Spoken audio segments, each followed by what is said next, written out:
Hello everyone, welcome back to the channel. कैसे हो आप सब। आज हम करेंगे अपना चैप्टर ग्रीन स्किल्स। ठीक है, सो बिना किसी देरी के स्टार्ट करते हैं। और एक बार आप डिस्क्रिप्शन बॉक्स चेक कर लेना, क्योंकि वहाँ पे मैंने आपको टेलीग्राम की लिंक दी हुई है। ये जितने भी नोट्स है, इंपॉर्टेंट क्वेश्चन है, प्रीवियस ईयर है, सैम्पल पेपर है, बुक्स की पीडीएफ है, इंपॉर्टेंट नोट्स हैं और भी बहुत सारा स्टडी मटेरियल वहाँ पे आपको फ्री में डाउनलोड करने को मिल जाएगा। सो जल्दी से ज्वाइन कर लो। और आपको मैंने इंस्टाग्राम की लिंक भी दी हुई है। कोई भी डाउट है ना, चिन्ना सा भी कुछ पूछना है, कोई क्वेरी है, तो आप मुझे इंस्टाग्राम पे फॉलो करके डीएम कर देना, आई रिप्लाई। ठीक है, सो अब बिना किसी देरी के स्टार्ट करते हैं अपने चैप्टर ग्रीन स्किल्स। हो बहुत प्यारा सा चिन्ना सा छोटा सा चैप्टर है, बचपन से ही पढ़ते आ रहे हैं। जिसमें हमें दो सेशंस पढ़ना है। पहला है एनवायरनमेंट और सोसाइटी के बारे में, दूसरा है अर्थ रोल इन सस्टेनेबल, कि हमारा क्या रोल है सस्टेनेबल डेवलपमेंट में। तो सबसे पहले स्टार्ट करते हैं सेशन नंबर 1 से, सोसाइटी एंड एनवायरनमेंट से। जैसे कि हम देखते जा रहे हैं, सालों से इकोनॉमिक डेवलपमेंट होती जा रही है, मतलब इकोनॉमिक बढ़ोतरी, बिल्डिंग्स बन रही है, ब्रिजेस बन रहे हैं और भी शॉप्स बन रही है, रोड्स वगैरह बन रहे हैं। ठीक है, इससे क्या होता है, हमारे इन्वायरमेंट में बहुत ज्यादा पॉल्यूशन फैलता है। जैसे कि एग्जाम्पल दिया हुआ है, हमने एग्रीकल्चर में बहुत सारे इनपुट लेने के लिए, बहुत सारी क्रॉप्स उगाने के लिए हमने काफी सारी चीजों का आविष्कार किया, जैसे फर्टिलाइजर, पेस्टिसाइड्स और हाइब्रिड क्रॉप्स का सिस्टम किया, ताकि हमें ज्यादा अनाज मिल जाए। लेकिन इससे क्या है, हमारी सॉइल और जो हमारे इन्वायरमेंट है वो डिस्ट्रॉय होता जा रहा है। सॉइल की फर्टिलिटी कम होती जा रही है बिकॉज ऑफ केमिकल्स। ठीक है, सो इसलिए हमें प्लान करना चाहिए कि हम रिसोर्सेज का जो यूज है वो इस तरीके से करें, सस्टेनेबल तरीके से करें, ताकि हमारी जो आज की भी नीड्स है और हमारी जो फ्यूचर जनरेशन की नीड्स है वो एक अच्छा इन्वायरमेंट को एंजॉय कर सके और उनके पास रिसोर्सेज भी बच जाए यूज करने के लिए। अब सस्टेनेबल डेवलपमेंट होती क्या है भाई? सस्टेनेबल डेवलपमेंट इस तरीके की डेवलपमेंट होती है, इस तरीके की बढ़ोतरी होती है कि भाई आज के जमाने की जो जनरेशन है उनकी जरूरतें तो पूरी हो ही जाए, और जो हमारी आने वाली जनरेशन है उनके लिए भी रिसोर्सेज बच जाए, वो भी आराम से यूज कर सके। तो हमें अपने साधनों को या फिर रिसोर्सेज को इस तरीके से यूज करना चाहिए ताकि वो वेस्ट भी ना हो और हमारी जो नीड है वो फुलफिल भी हो जाए। इस तरीके से हमें किसी भी चीज की वेस्टेज नहीं करनी चाहिए। So that is known as sustainable development. ठीक है, और देखो सस्टेनेबल डेवलपमेंट की क्या इंपॉर्टेंस है वो देख लेते हैं। भाई ये सस्टेनेबल डेवलपमेंट का तो पहले मैंने आपको बताई दी है कि मतलब क्या होता है। ये एक ऐसी डेवलपमेंट है जो कि प्रेजेंट की नीड्स को मीट करती करती है, साथ ही साथ फ्यूचर जनरेशन के लिए भी वो रिसोर्सेज लीव करना चाहते हैं। ठीक है, सो ये जो डेफिनेशन है वो किसने दी थी? World commission on environment and development ने 1987 में। जैसे कि फॉर एग्जाम्पल अब हमें दिख गया कि भाई एग्रीकल्चर में क्रॉप्स ज्यादा पाने के लिए हमने फर्टिलाइजर्स लेके आए, हम पेस्टिसाइड्स लेके आए, हाइब्रिड क्रॉप सिस्टम लेके आए, लेकिन उससे हमारी जो सॉइल की फर्टिलिटी है वो कम हो रही है। ये देखा हमने। फिर हमने इस प्रॉब्लम का टैकल किया। कैसे? सस्टेनेबल एग्रीकल्चर, जो कि एनवायरमेंट फ्रेंडली मेथड्स को एडॉप्ट करे, ऐसी फार्मिंग लेके आए। तो हमने क्या किया, एग्रीकल्चर प्रोडक्शन, एग्रीकल्चर क्रॉप्स का प्रोडक्शन और लाइफ स्टॉक का कुछ इस तरीके से हमने समाधान निकाला ताकि हमारे नेचुरल सिस्टम या फिर हमारे एनवायरमेंट को और ह्यूमन को कोई भी डैमेज ना पहुंचे। ठीक है, इसमें क्या होता है, पहले तो हम केमिकल्स यूज करते थे ज्यादा से ज्यादा क्रॉप्स उगाने के लिए, लेकिन उससे सॉइल की फर्टिलिटी कम हो गई है ना। तो इससे क्या होता है, अब केमिकल्स यूज नहीं किए जाते, जिससे कि सॉइल की जो फर्टिलिटी है वो बरकरार रखती है और वाटर और बायोडाइवर्सिटी भी सेफ रहती है। तो हमने क्या करना स्टार्ट कर दिया, हमने ऑर्गेनिक फार्मिंग करनी स्टार्ट कर दी। ठीक है, सो यही चीज होती है सस्टेनेबल डेवलपमेंट। ओके, और देख लेते हैं। लेकिन सस्टेनेबल डेवलपमेंट में भी कुछ प्रॉब्लम्स आती है। अब कैसी कैसी प्रॉब्लम्स आती है? जैसे कि पहले है फूड की। The amount of rich fertile land needed to grow crops such as wheat, rice etcetera. अगर हमें अपनी सॉइल को फर्टाइल रखना है तो हमें कुछ ना कुछ क्रॉप्स उगाते रहना चाहिए, जैसे कि व्हीट और राइस। ठीक है, लेकिन अब क्या होता है, हम जो अपनी जमीन है, हम जो अपनी लैंड है, वो अलग अलग पर्पसेस के लिए यूज कर लेते हैं। ठीक है, जैसे बिल्डिंग्स बना दी, रोड्स बना दिए, ब्रिजेस बना दिए, इस तरीके से। तो जो सॉइल के न्यूट्रिएंट्स है वो डिप्लीट होना स्टार्ट हो गए, बहुत सारे केमिकल्स मिलने लग गए, जिससे कि सॉइल की जो स्पॉइलिंग है, खराब होना है, वो स्टार्ट हो गई बिकॉज ऑफ केमिकल फर्टिलाइजर्स। तो हमें केमिकल फर्टिलाइजर्स यूज नहीं करने चाहिए। इससे क्या होगा, हमें जो फूड है वो अच्छे से नहीं मिल पाएगा। ठीक है, और देखो वाटर में दिक्कत आ रही है। जैसे कि हम फ्रेश वाटर ज्यादातर कहाँ से लेते हैं? रिवर से लेते हैं, पॉन्ड से लेते हैं, पीने के लिए भी और सफाई के लिए भी। लेकिन उसी पानी में हम कचरा डाल देते हैं, है ना, गार्बेज डंप कर देते हैं। सो इससे क्या होता है, पानी और जो पॉन्ड्स है वो, मतलब रिवर्स और जो पॉन्ड्स है वो पॉल्यूट होते हैं, और इससे बहुत सारे सालों के बाद हमारे पास कोई भी साफ पानी नहीं बचेगा, जरा सा भी साफ पानी नहीं बचेगा। तो वाटर की भी दिक्कत आ जाती है। फ्यूल, अब हम पेड़ काटते जा रहे हैं ताकि हमें पेड़ों से लकड़ियां मिल जाए और हम अपने घर बना रहे, फर्नीचर बना रहे, जितने ज्यादा पेड़ कटेंगे उतना ज्यादा क्लाइमेट हमारे एरिया का बदल जाएगा, बहुत ज्यादा एक्सट्रीम वेदर कंडीशन आ जाएगी, जैसे बहुत सारे फ्लड्स आ जाएंगे, सर्दियों में बहुत ज्यादा सर्दी पड़ेगी, गर्मियों में बहुत ज्यादा गर्मी पड़ेगी, जिससे कि लोगों का रहन सहन बिगड़ जाएगा। तो सस्टेनेबल डेवलपमेंट में ये कुछ प्रॉब्लम्स आती हैं। अब सस्टेनेबल डेवलपमेंट में क्या क्या चीजें इंक्लूड होती है वो देखो। एक तो हमें रिसोर्सेज को कम यूज करना चाहिए, अगर बहुत ज्यादा ही जरूरत है ना तब यूज करना चाहिए, ठीक है। और रिसाइकल रीयूज करना चाहिए, जैसे प्लास्टिक की बोतल है, अगर किसी उसमें जूस आया था तो आप उसको पानी डालने में काम कर लो, इस तरीके से। साइंटिफिक मैनेजमेंट करना चाहिए रेन्यूएबल रिसोर्सेज के लिए, ज्यादा से ज्यादा ट्रीज प्लांट करने चाहिए। कंक्रीट बिल्डिंग्स अगर आप बना रहे हो तो उनके बीच में भी आसपास भी पेड़ वगैरह उगा दो, ठीक है। इन्वायरमेंट फ्रेंडली मटेरियल को यूज करो, बायोडिग्रेडेबल मटेरियल को यूज करो, ऐसी टेक्नोलॉजीज का यूज करो जो कि इन्वायरमेंट फ्रेंडली है और रिसोर्सेज भी काफी अच्छे यूज हो जाए। अब ऐसा नहीं है कि हम अपने इन्वायरमेंट के लिए कुछ नहीं कर रहे हैं, हम बहुत कुछ कर रहे हैं। जैसे कि हम पहले कंप्लेंट करते थे कि भाई जो कोल है, पेट्रोलियम है, नेचुरल गैस है, वो लिमिटेड है, हमें उन्हें सावधानी से यूज करना चाहिए। तो इस प्रॉब्लम का भी हमने समाधान निकाला, हमने इलेक्ट्रिक कार्स बना दी जो कि अब बिजली से चलेंगी, ठीक है। सो इससे क्या हुआ, जो पेट्रोल, नेचुरल गैस, कोल पे हमारी डिपेंडेंसी थी वो कम हो गई इलेक्ट्रिक कार के आने से, सोलर एनर्जी वाली कार ज्यादा आ गई। तो इससे क्या है, हम जो है हमारे इन्वायरमेंट में जितनी भी प्रॉब्लम्स है उस पे एक एक करके हम काम करते जा रहे हैं, ठीक है। ऑर्गेनिक मतलब हमने पहले कौन कौन सी फार्मिंग थी जिसमें हम केमिकल्स यूज करते थे, अब हमने ऑर्गेनिक फार्मिंग का आविष्कार किया कि भाई सब कुछ नेचुरली होने दे, ताकि सॉइल की फर्टिलिटी भी खराब ना हो, पानी भी डिस्टर्ब ना हो, और अलग अलग चीजें भी हमने करनी स्टार्ट कर दी, ठीक है। और देखते हैं सस्टेनेबल डेवलपमेंट गोल्स, इसको हम शॉर्ट फॉर्म में क्या बोलते हैं, SDGs, ठीक है। सो इसमें क्या होता है, इसका मेन फंक्शन ये होता है कि सब लोग जो है वो आराम से, शांति के साथ और बढ़ोतरी के साथ जिए। सस्टेनेबल डेवलपमेंट गोल्स जो है वो लॉन्च किसने किए थे, United nation sustainable development summit in New York में सितंबर 2015 में। और ये था एजेंडा कि 2030 तक ये सारे SDGs जो है वो सभी कंट्रीज में आ जाने चाहिए, फॉलो करने चाहिए। इसमें कंट्रीज को ये टारगेट मिला है कि उन्हें ये सारे जो टारगेट्स है वो 2030 तक अचीव करने हैं। टोटल कितने गोल्स हैं, 17 गोल्स हैं। और उनका क्या एम है कि जितने भी इंपॉर्टेंट इश्यूज है जो कि बिजनेस को फेस करते हैं, गवर्नमेंट को, सोसाइटी को, उनका टेक केयर करना चाहिए। कुछ इश्यूज जैसे कि poverty, gender equality, water use, energy, chemical change, biodiversity, इनके ऊपर भी ध्यान देना है। और अब कंट्रीज जो पॉलिसीज, रेगुलेशंस, रूल्स वगैरह बना रही है ताकि सस्टेनेबल सिस्टम जो है वो मीट हो जाए, सारे इकोनॉमिक सेक्टर्स जो है वो सिक्योरली, अफोर्डेबल और सस्टेनेबल इकोनॉमी बने। मतलब इकोनॉमी इस तरीके से हो, मतलब बनाओ जितने रोड्स बनाने, बनाओ मतलब करो जितनी डेवलपमेंट करने, लेकिन एनवायरनमेंट को कोई नुकसान ना हो। अगर कोई प्रॉब्लम भी है तो उसको सॉल्व करो इस तरीके से, ठीक है।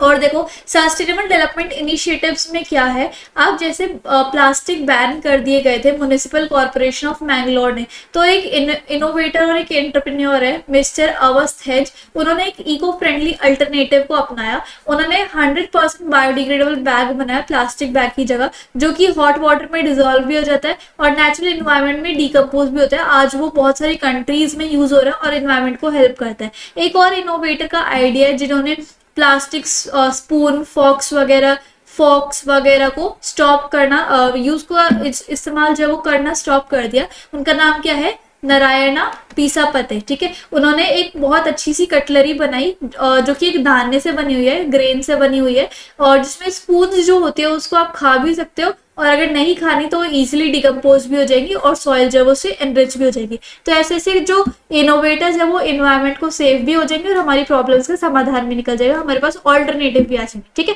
नेक्स्ट इज सस्टेनेबल प्रोसेस, जैसे कि बहुत सारी प्रैक्टिस है, लाइक ऑर्गेनिक फार्मिंग है, वर्मी कंपोस्टिंग है, रेन वाटर हार्वेस्टिंग है, ये हमारे इन्वायरमेंट को हेल्प करते हैं, बचाने में हेल्प करते हैं, ठीक है। ऑर्गेनिक फार्मिंग से फार्मर्स जो है उसमें केमिकल, पेस्टिसाइड, फर्टिलाइजर्स यूज नहीं करते, ठीक है। To increase their production they use organic और नेचुरल फर्टिलाइजर, जैसे कि काउडंग केक हो गया, मैन्योर के रूप में वो यूज करते हैं, खाद वाद के रूप में, ताकि क्रॉप्स को ग्रो कर सके। इससे बेटर क्वालिटी का केमिकल फ्री क्रॉप्स हमें मिलता है और सेम टाइम सॉइल की क्वालिटी भी फ्यूचर यूज के लिए बरकरार रहती है। नेक्स्ट अब हम चलते हैं सेशन नंबर 2 की तरफ, our role in sustainable development जो है वो तभी होगी जब भाई हम सारे मिलके जब काम करेंगे। सबसे पहले तो हमें खुद पे लागू करना चाहिए कि हाँ, हमें अपने एनवायरनमेंट के लिए कुछ करना चाहिए, जितनी भी वेस्टेज हो रही है उसको रोकना चाहिए। अगर हम अपने से ही स्टार्ट करेंगे तब हम दूसरों को भी बदल पाएंगे, और जब सारे मिलकर सस्टेनेबल डेवलपमेंट के बारे में सोचने लग जाएंगे तो फिर सस्टेनेबल डेवलपमेंट अचीव होती चली जाएगी। ठीक है, हमें एक रिस्पॉन्सिबल इन्वायरमेंट सिटीजन बनना चाहिए जो कि इन्वायरमेंट को प्रोटेक्ट करे अपने खुद के एफर्ट से। कुछ बेसिक तरीके हैं जिससे कि लोग बाग सस्टेनेबल डेवलपमेंट गोल्स को अचीव कर सकते हैं, जैसे कि क्वालिटी एजुकेशन। अभी मैं आपको एजुकेट कर रही हूँ, कल को आप आगे जाके एजुकेट करोगे तो इससे क्या होगा, हम सब लोग अवेयर हो जाएंगे, हमें पता चल जाएगा कि हमें अपने इन्वायरमेंट के साथ कैसे सलूक करना चाहिए, कैसे बिहेव करना चाहिए। ठीक है, तो इससे क्या होगा, एजुकेशन से हम जो है रिस्पॉन्सिबल सिटीजन बना पाएंगे और खुद भी बन पाएंगे, दूसरों को भी बना पाएंगे। Next step is clean water and sanitation. हमें इंडिया में एफर्ट्स करने चाहिए ताकि बहुत सारे टॉयलेट्स बनवाए और सैनिटेशन, साफ सफाई के ऊपर लोगों को अवेयर करें। ठीक है, और देखो अफोर्डेबल एंड क्लीन एनर्जी, हमें सोलर पावर का यूज करना चाहिए क्योंकि सोलर पावर तो हर जगह अवेलेबल है, सन रोज आते हैं, तो फिर सोलर पावर का यूज करके हम बहुत सारे नॉन रिन्यूएबल रिसोर्सेज को या फिर फ्यूल्स को हमें जलाने की जरूरत नहीं पड़ेगी, जैसे कोल वगैरह। इससे क्या होगा, इलेक्ट्रिसिटी भी सेव हो जाएगी, पावर जनरेशन भी रुक जाएगी। ठीक है, और एनवायरमेंट को पॉल्यूशन नहीं होगा।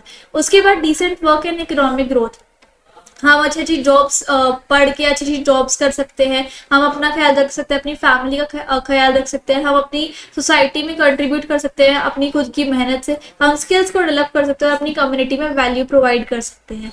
रिड्यूस इनइक्वालिटीज, हम जो भेदभाव होता है उसको रिड्यूस कर सकते हैं, जैसे कि सबके साथ हेल्पफुल होके, सबके साथ फ्रेंडली होके, सबके साथ वर्क करके, खेल के, और चाहे वो छोटा सा लड़का है, लड़की है, कोई भी क्लास का कास्ट है, हम सबको उन सबकी हेल्प करनी चाहिए। ठीक है, तो इससे क्या होगा, हम समाज में एक अच्छी वैल्यू दे रहे हैं, इससे सस्टेनेबल डेवलपमेंट अचीव होगी। सस्टेनेबल सिटीज और कम्युनिटीज, हमें एनर्जी को सेव करना चाहिए, लाइट ऑफ करनी चाहिए, फैन ऑफ करनी चाहिए जब उनका यूज ना हो। अब देखो, अब बचपन से ये सब चीजें पढ़ते आ रहे हो कि जब हमें हमारे यूज हो तो लाइट और पंखे वगैरह और जितनी भी जो काम की चीजें नहीं उनको बंद कर देना चाहिए, स्विच ऑफ कर देना चाहिए। अब ये चीज आपके दिमाग में छप गई तो आप क्या करते हो, जब किसी दूसरे रूम में जाते हो तब सब कुछ ऑफ करके जाते हो। क्यों? क्योंकि आपके दिमाग में चीज हमेशा से छपी हुई है कि भाई बंद करना है स्विच। ठीक है, तो इससे क्या होता है, एजुकेशन का बहुत फायदा होता है और हमारे इन्वायरमेंट जो है वो सेफ रहता है। समझ रहे हो? और देखो, नेचुरल लाइट जितनी हमें यूज हो सके उतने हम यूज करें, energy efficient light, LED bulbs और अप्लायंसेस को यूज करें। रिस्पॉन्सिबल कंज्यूमर्स एंड प्रोड्यूसर्स बने, हमें रीयूज करना चाहिए ग्लास, पेपर, प्लास्टिक, वाटर को, क्लॉथ बैग यूज करना चाहिए फ्रूट एंड वेजिटेबल्स के लिए, और डिनोट थिंग्स, हमें डिनोट करना चाहिए जैसे क्लोथ्स, बुक, फर्नीचर, वुड वगैरह। Buy seasonal fruits and vegetable local grower से, लीक टैप को रिपेयर करवाना चाहिए ताकि वेस्टेज ऑफ वाटर ना हो, और गार्बेज को अच्छे से सॉर्ट करके कि भाई ये बायोडिग्रेडेबल है और ये नॉन बायोडिग्रेडेबल है, उसको हमें सॉर्ट करके फिर गार्बेज को ट्रीट करना चाहिए डिस्पोजिंग से पहले। और हम अपनी लाइफ ऑफ वाटर को भी प्रोटेक्ट कर सकते हैं, जैसे कि समुद्र के किनारे देखा कितना सारा प्लास्टिक मिलता है जो कि मरीन लाइफ को, मतलब जो जानवर पानी के नीचे रहते हैं उनको डिस्ट्रॉय कर रहा है। हमें अपनी मरीन लाइफ को प्रोटेक्ट करना चाहिए, और क्योंकि आपको पता है जितनी आबादी जानवरों की धरती पे उससे 80% जो ज्यादा आबादी है वो पानी के नीचे, तो हमें उस आबादी को, उस पॉपुलेशन को बचाना बहुत ज्यादा इंपॉर्टेंट है। और हमें अपने ओशंस को सेव करना चाहिए पोल्यूशन से ताकि हमारी मरीन लाइफ जो है वो सेव हो सके। प्रोटेक्ट लाइफ ऑन लैंड, हमें अपने ट्रीज को कट होने से बचाना चाहिए।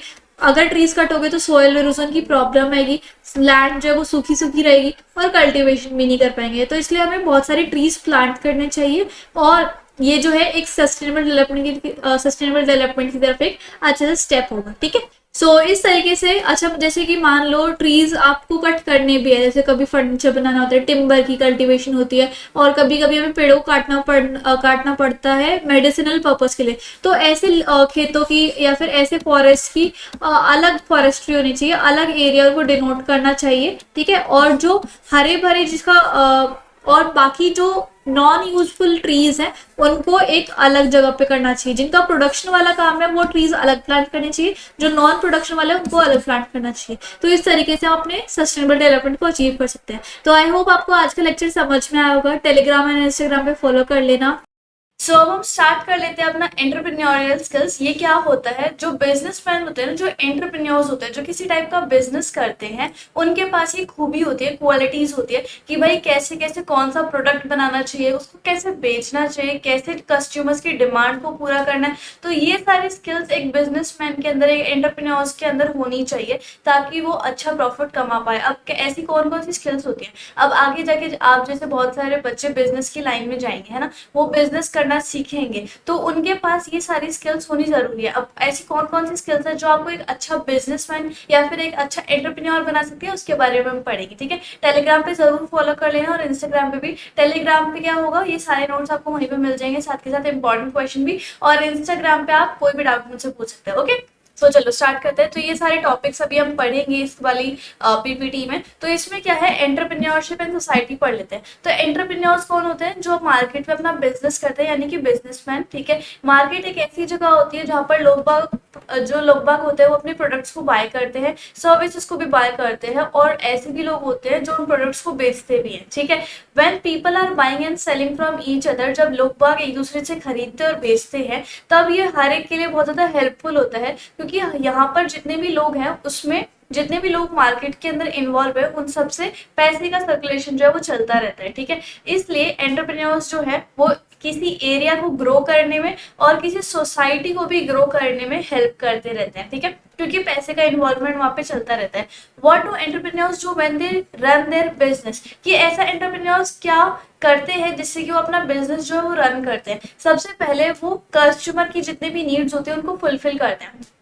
जैसे मान लो हम जितने भी कस्टमर्स हैं, हमारी ज्यादातर बेसिक नीड्स क्या होती हैं, खाने की, पीने की, पहनने की, रहने की, और भी बहुत सारी चीजें होती हैं। तो एंटरप्रेन्योर्स क्या करते हैं, उनको लगता है कि अच्छा इस चीज की डिमांड बहुत ज्यादा बढ़ रही है मार्केट में, इस चीज की डिमांड बहुत ज्यादा है, लोगों को इस चीज की बहुत ज्यादा जरूरत है, तो वो उसी टाइप का प्रोडक्ट बनाने लग जाते हैं। और जैसे ही वो अपना प्रोडक्ट बना लेते हैं, फिर वो बेचने लग जाता है और उनकी बिक्री बहुत ज्यादा होती है। ठीक है, सो डिमांड मतलब एक प्रोडक्ट या फिर सर्विस जो लोग चाहते हैं, और एंटरप्रेन्योर्स ऐसी ऐसी चीजें ढूंढते हैं जो लोगों को चाहिए होती है, और फिर वो अपने क्रिएटिव माइंड से उस चीज को बनाते हैं, उस प्रोडक्ट को बनाते हैं, जिससे कि लोगों की जो डिमांड है वो फुलफिल हो जाए। ठीक है, नेक्स्ट देखो, यूज लोकल मटेरियल्स। एंटरप्रेन्योर्स जो होते हैं ना, वो लोकल और रॉ मटेरियल यानी कि कच्चा माल यूज करते हैं, ताकि उनका जो प्रोडक्ट है जो उन्होंने सोचा हुआ है वो लो कॉस्ट पे पूरा हो जाए और वो हाई प्रॉफिट में उसको बेच सके। ठीक है, हेल्प सोसाइटी।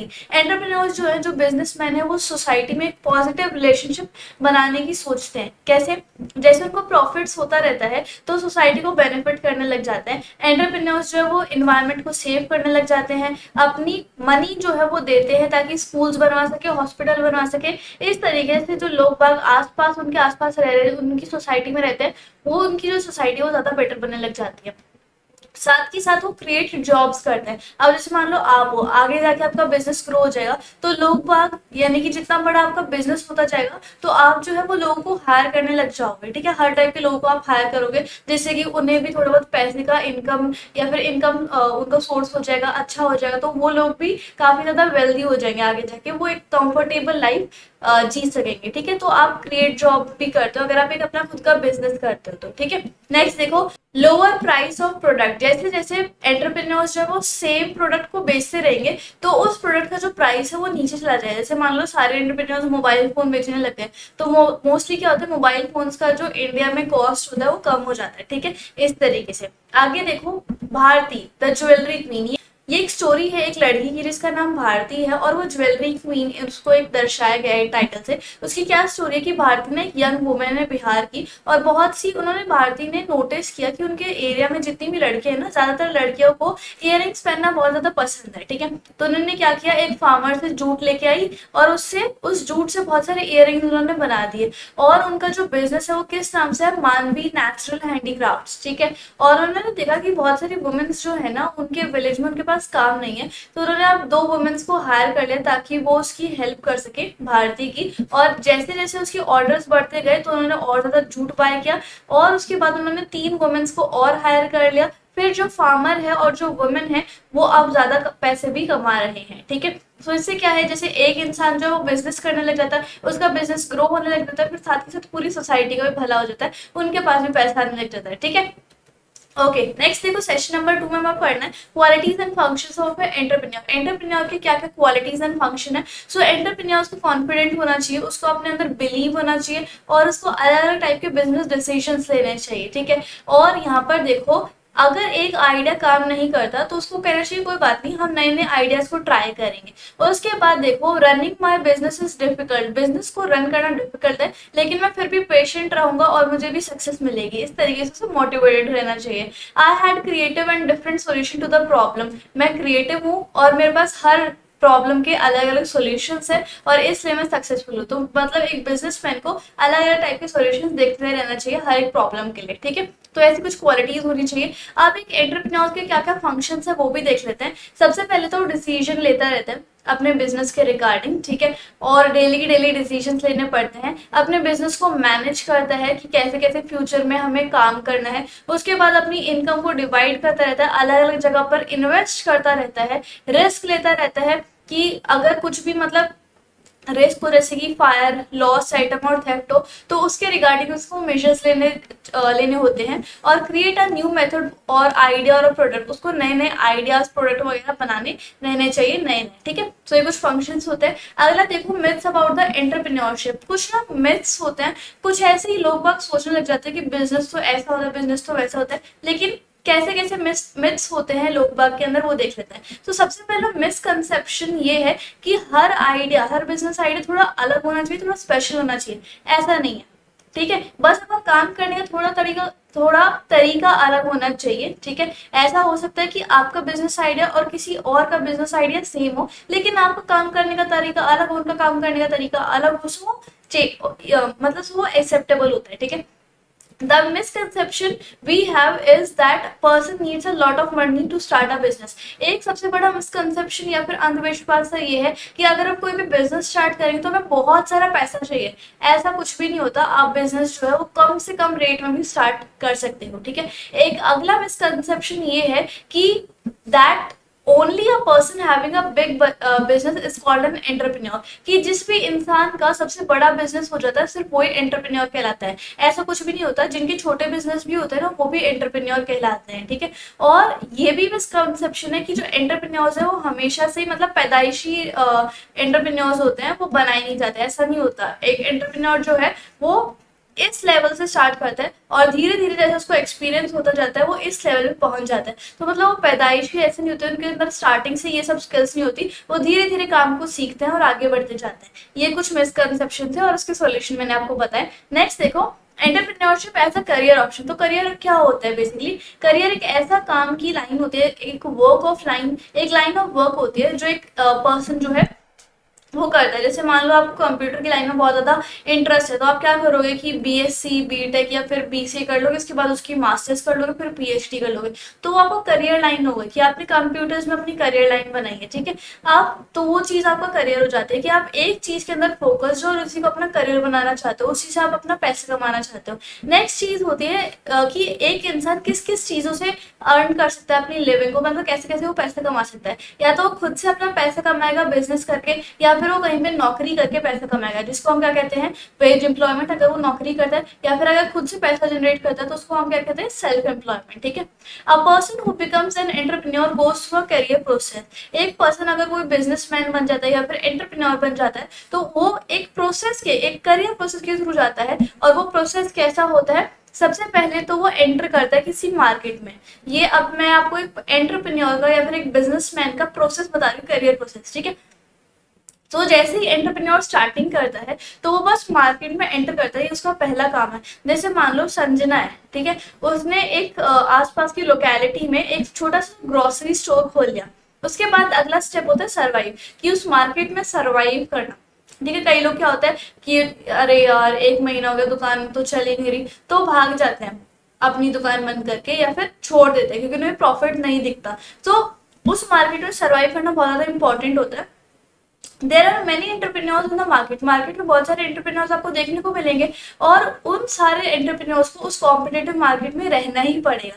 जैसे फॉर एग्जांपल बहुत उस एरिया में जहाँ पर संजना ने अपनी ग्रोसरी स्टोर स्टार्ट किया था वहाँ पे और भी बहुत सारे ग्रोसरी स्टोर है, लेकिन संजना फिर भी उस इतने भीड़ भाड़ वाले कॉम्पिटिशन में सर्वाइव कर जाती है और अच्छा करती है, और वो इतना अच्छा सर्वाइव कर रही है कि अब उसने ये भी सोचा है कि वो उसे 2 और फ्लोर बड़ा सा कर देगी, ठीक है, अपने ग्रोसरी स्टोर को। नेक्स्ट देखो अगला फीचर होता है ग्रो का। जैसे एक बार आपका बिजनेस स्टेबल हो जाता है तो एक एंटरप्रेन्योर जो है वो अपने बिजनेस को और बढ़ाने का सोचता है, ग्रो करने का सोचता है। फॉर एग्जाम्पल 5 साल बाद संजना जो है एक चेन खोलती है किसकी, 4 और ग्रोसरी स्टोर की, उसी सेम लोकेलिटी में, उसी सेम सिटी में। तो देखो पहले उसने एक छोटा सा ग्रोसरी स्टोर चालू किया था, उसके बाद वो स्टेबल हो गया, उसके बाद फिर उसने और ग्रो करना चाहा, तो पहले तो वो उसने 2 फ्लोर्स खोले थे अपने ग्रोसरी स्टोर के, अब वो 4 अलग अलग ग्रोसरी स्टोर खोल रही है पूरी सिटी में। तो ये देखो इस तरीके से ग्रो होता है जब आपका बिजनेस स्टेबल होता है। इन द नेक्स्ट 2 ईयर्स उन्होंने फिर उसके बाद और ज्यादा सिटीज में अपना ग्रोसरी स्टोर खोलने का सोचा है, ठीक है, सोचा है, ठीक है। तो इस तरीके से हमारा जो पूरा चैप्टर है ये खत्म होता है। हमने पूरा देखा कि कैसे कैसे एंटरप्रेन्योर्स काम करते हैं, कैसे वो अपना करियर चूज करते हैं, कैसे उनकी करियर लाइन होती है, एंटरप्रेन्योर्स क्या होते हैं और उनके अंदर कौन कौन सी स्किल्स होती हैं, क्या क्या उन्हें फंक्शंस होते हैं उनके, ठीक है। तो आई होप आपको ये समझ में आया होगा। अब हम चलते हैं अपने नेक्स्ट चैप्टर पे। So let's start with our new unit which is web applications and security. So सबसे पहले इसके अंदर 11 सेशन है, हम सेशन नंबर 1 से स्टार्ट करते हैं, वर्किंग विद एक्सेसिबिलिटी ऑप्शंस, ठीक है। सो कंप्यूटर एक्सेसिबिलिटी क्या होती है कि जैसे मान लो हमें कोई भी डिसेबिलिटी है, आईज की है, ईयर्स की है, नोज की है और वट एवर, ठीक है, तो हम उसके साथ भी अपने कंप्यूटर को आराम से यूज कर सकते हैं, हमें कोई दिक्कत नहीं आए, उस चीज को हम क्या कहते हैं, कंप्यूटर एक्सेसिबिलिटी, और इसको हम असिस्टिव टेक्नोलॉजी भी कहते हैं। अगर हमें अपने विंडोज एक्सपी में एसेसिबिलिटी ऑप्शन को लॉन्च करना है तो सबसे पहले हमें जाना है स्टार्ट पे, फिर control panel and then accessibility option. अब एसेसिबिलिटी कौन कौन से ऑप्शंस आते हैं इसके अंदर वो देख लेते हैं। सबसे पहले कीबोर्ड टैब के ऑप्शंस आते हैं। पहला है स्टिकी कीज। स्टिकी कीज जो है वो एक एसेसिबिलिटी फीचर है, जिनको मतलब फिजिकल डिसेबिलिटी होती है वो कंप्यूटर को आराम से यूज कर पाए, इसलिए स्टिकी कीज का यूज किया जाता है। नेक्स्ट इज फिल्टर की। फिल्टर की जो है वो विंडोज माइक्रोसॉफ्ट विंडोज का एक फीचर है और ये एक एसेसिबिलिटी फंक्शंस भी है जो कि कीबोर्ड को that tells the keyboard to ignore brief और repeated key strokes। अगर मान लो हम एक की को बार बार दबाएंगे, स्ट्रोक को दबाएंगे, तो फिल्टर कीज ऐसी कीज वाला फंक्शन होता है जो कि उस बार बार दबाने को इग्नोर कर देगा, ठीक है। सो ये होता है फिल्टर कीज का, जिससे कि फिल्टर कीज का फंक्शन, जिससे कि टाइपिंग जो है वो बहुत इजी हो जाती है। नेक्स्ट देखो टॉगल कीज का फंक्शन होता है, ये भी माइक्रोसॉफ्ट विंडोज का फीचर है, एसेसिबिलिटी फंक्शन भी है, और ये उन लोगों के लिए डिजाइन किया गया है जिनको थोड़ा सा विजन इम्पेयरमेंट है, मतलब थोड़ा सा आंखों से डिसेबिलिटी है उनको। And when toggle keys is turn on, जब टॉगल कीज टर्न ऑन हो जाती है तो कंप्यूटर्स जो है वो एक साउंड क्लूज देता है हमें, कि थोड़ी सी साउंड बजती है तो हमें पता चल जाता है कि अच्छा कौन सा बटन दबा है, ठीक है। सो लॉकिंग कीज जैसे caps lock, num lock and scroll की जैसे ही प्रेस होती है तो साउंड मिलती है हमें, ठीक है। और हाई साउंड जब एमिट होती है जब कीज जो है वो स्विच ऑन हो जाती है, और लो साउंड जब एमिट होती है जब कीज जो है वो स्विच ऑफ हो जाती है। इस तरीके से टॉगल की काम करती है। साउंड टैब क्या होता है, अगर हम सिलेक्ट करेंगे साउंड टैब को, सो एक विंडो जिसके अंदर ऑप्शंस होते हैं वो आ जाती है और साउंड जो है वो डिस्प्ले करी जाती है, मतलब अलग अलग चीजों के लिए अलग अलग साउंड जो है वो बजती है। साउंड सेंट्री क्या होते हैं, ये इस तरीके से डिजाइन किया गया है कि ये उन यूजर्स को हेल्प करे जिनको थोड़ी ऑडियो इम्पेयरमेंट्स होती है, जिनको थोड़ा सा सुनने में दिक्कत होती है, उन लोगों के लिए साउंड सेंट्री का जो ऑप्शन है वो रखा जाता है, ठीक है। साउंड सेंट्री जो है वो विजुअल वार्निंग्स हमें प्रोवाइड करते हैं, कि मतलब हमें विजुअली कुछ वार्निंग दिख जाए कि हम क्या कर रहे हैं, ठीक है। और बार बार वो ब्लिंकिंग करते हैं, टाइटल बार ब्लिंक होती है बार बार, ठीक है, जिससे कि हमें पता चल जाता है कि अच्छा हमें अब हमसे कोई गलती हो गया, हमें अलग की दबानी चाहिए, इस तरीके से। शो साउंड, एक शो साउंड जो है वो एक इंस्ट्रक्ट करता है एप्लीकेशन को कि वो कोई भी इंफॉर्मेशन जो है वो साउंड के द्वारा हमें बताए, ठीक है। कोई भी साउंड जो है वो ऐसे दर्शाए हमें, जैसे कि आप पिक्चर में देख रहे हो, ये साउंड जो है हमें कोई ना कोई मैसेज कन्वे करेंगे, ठीक है। तो इसको हम क्या कहते हैं, show sound, okay. Display tab क्या होता है, अगर हम सिलेक्ट करेंगे डिस्प्ले टैब को, सो विंडो जिसके पास ऑप्शंस होंगे वो कॉन्फ़िगर करेंगे एक्सेसिबिलिटी ऑप्शन को फॉर डिस्प्ले, कि वो अच्छे से डिस्प्ले करे, ठीक है। और देखो हाई कॉन्ट्रास्ट एक एसेसिबिलिटी फीचर है जो कि उन लोगों को हेल्प करता है जिनको विजन इम्पेयरमेंट है। वो क्या करते हैं, साइज और कलर फॉन्ट का चेंज कर देते हैं और बैकग्राउंड भी चेंज कर देते हैं ताकि हमें देखने में आसानी हो। नेक्स्ट होता है कर्सर ऑप्शन भी एक एसेसिबिलिटी फीचर है। जिन लोगों को विजन इम्पेयरमेंट होती है, जैसे हमें धुंधला धुंधला दिखाई देने लग जाता है या फिर और भी बहुत सारी प्रॉब्लम्स होती हैं, तो जिन लोगों को कर्सर ऑप्शन क्या करते हैं, जैसे हमें मान लो विजन इम्पेयरमेंट है तो ब्लिंकिंग रेट चेंज कर देंगे, कर्सर की विड्थ चेंज कर देंगे तो हमें थोड़ा देखने में आसानी होगी, ठीक है। और देखो माउस टैब भी एक ऑप्शन होता है, उसके अंदर भी काफी सारे सब ऑप्शन है, जैसे कि माउस कीज भी एक एसेसिबिलिटी फीचर है जो लोगों को असिस्ट करता है जिनको डिफिकल्टी होती है माउस को यूज करने में, ठीक है। सो ये जो ऑप्शन है वो कीबोर्ड पे आ जाता है माउस का, ओके। और पॉइंटिंग डिवाइस जो है वो बेसिकली न्यूमेरिक कीपैड बन जाता है, उससे हम पॉइंट कर लेते हैं। नेक्स्ट होता है, मतलब जिन लोगों को माउस कीज दबाने में प्रॉब्लम होती है तो वो कीबोर्ड से माउस को यूज कर सकते हैं। नेक्स्ट होता है जनरल टैब भी एक एक्सेसिबिलिटी ऑप्शंस में कॉन्फ़िगर करता है। हमें पहले जनरल टैब को सिलेक्ट करना है और एक विंडोज आएगी, उसके अंदर बहुत सारे एक्सेसिबिलिटी ऑप्शन होंगे और वो डिस्प्ले हो जाएंगे। सो सीरियल कीज जो है वो ऐसा एक्सेसिबिलिटी फीचर होती है जो कि उन लोगों की हेल्प करती है जिनको कीबोर्ड एंड माउस को यूज करने में दिक्कत आती है, ठीक है। अगला देखो, अब हम चलते हैं सेशन नंबर 2 की तरफ जो कि है नेटवर्किंग फंडामेंटल्स। नेटवर्किंग फंडामेंटल्स में सबसे पहले हमें देखना है कि नेटवर्क क्या होता है। तो भाई ये जैसा आप पिक्चर में ये जंजाल सा देख रहे हो, ये होता है नेटवर्क। नेटवर्क क्या होता है, एक ऐसा जाल सा होता है जिसके अंदर बहुत सारे कंप्यूटर्स जो है ना वो आपस में कनेक्टेड होते हैं और ये सब ना आपस में कुछ ना कुछ शेयर कर रहे होते हैं। जैसे कि ये हार्डवेयर कंपोनेंट से भी इंटरकनेक्ट होते हैं, कंप्यूटर से भी इंटरकनेक्ट होते हैं और ये बहुत सारी रिसोर्सेज एंड इन्फॉर्मेशन को शेयर करते हैं। अब दो टाइप के हमारे नेटवर्क्स होते हैं, एक होता है peer to peer network architecture और एक होता है client server architecture. So peer to peer यानी कि P2P आर्किटेक्चर कैसा होता है, इसमें जितने भी जो भी नेटवर्क है उस नेटवर्क में जितने भी कंप्यूटर्स हैं वो सारे इक्वल स्टेटस के हैं। जैसे मान लो सारे के सारे डेल के लैपटॉप्स यूज कर रहे हैं, सारे के सारे HP के लैपटॉप्स यूज कर रहे हैं, तो ये सारे जिनके अंदर सेम लेवल के कंप्यूटर्स हैं, जिनका स्टेटस सेम है, वो सारा एक अलग से नेटवर्क बना लेते हैं। उसको हम क्या कहते हैं, पीयर टू पीयर आर्किटेक्चर, ठीक है। और देखो क्लाइंट सर्वर आर्किटेक्चर क्या होता है, भाई कुछ कंप्यूटर्स ना इस तरीके से डिजाइन किए जाते हैं जो एक स्पेशल टास्क करते हैं, एक डेडिकेटेड टास्क करते हैं। अभी हम DBMS पढ़ेंगे ना तो हमें पता चलेगा कि DBMS में स्पेशल कंप्यूटर्स होते हैं जो सिर्फ डेटाबेस मैनेजमेंट सिस्टम का ही काम करते हैं या फिर डेटाबेस को स्टोर करने का ही काम करते हैं। सो जो स्पेशल कंप्यूटर होते हैं, जो डेडिकेटेड कंप्यूटर्स होते हैं, उनका जो नेटवर्क होता है, उनका जो जंजाल होता है, उसको हम क्या कहते हैं, क्लाइंट सर्वर आर्किटेक्चर्स, ठीक है। नेक्स्ट देखो टाइप्स ऑफ नेटवर्क। अब कितने टाइप्स के नेटवर्क होते हैं, एक होता है लोकल एरिया नेटवर्क LAN, एक होता है वाइड एरिया नेटवर्क जिसको हम WAN कहते हैं WAN। So local area network क्या होता है, जो कि एक लिमिटेड ज्योग्राफिकल एरिया में होता है, जैसे कि हमारे घर में, स्कूल में, कंप्यूटर लैब में, ऑफिस बिल्डिंग्स में, इस तरीके से लोकल एरियाज में जो नेटवर्क होता है उसको हम लोकल एरिया नेटवर्क कहते हैं और इससे प्रिंटर और स्कैनर्स भी कनेक्ट हो जाते हैं। वाइड एरिया नेटवर्क क्या होता है, जो कि पूरा ब्रॉड एरिया कवर कर देता है, जैसे कि पूरा मेट्रोपॉलिटन, रीजनल, नेशनल बाउंड्रीज जो होता है वो WAN में कवर हो जाता है। इंटरनेट जो है वो WAN में बहुत ज्यादा पॉपुलर है। Business, government, non profit organization, individual consumer, artist, entertainers, सारे के सारे इस इंटरनेट को या फिर WAN को यूज कर देते हैं, ठीक है।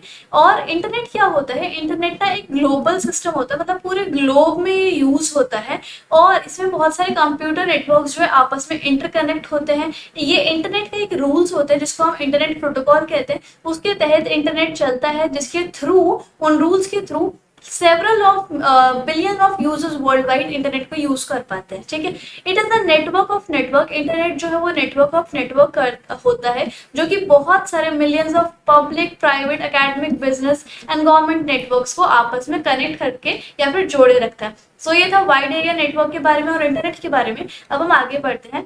वर्ल्ड वाइड वेब WWW ये क्या होता है, ठीक है। सो WWW बोलो, W3 बोलो या फिर वेब बोलो, ये क्या होता है।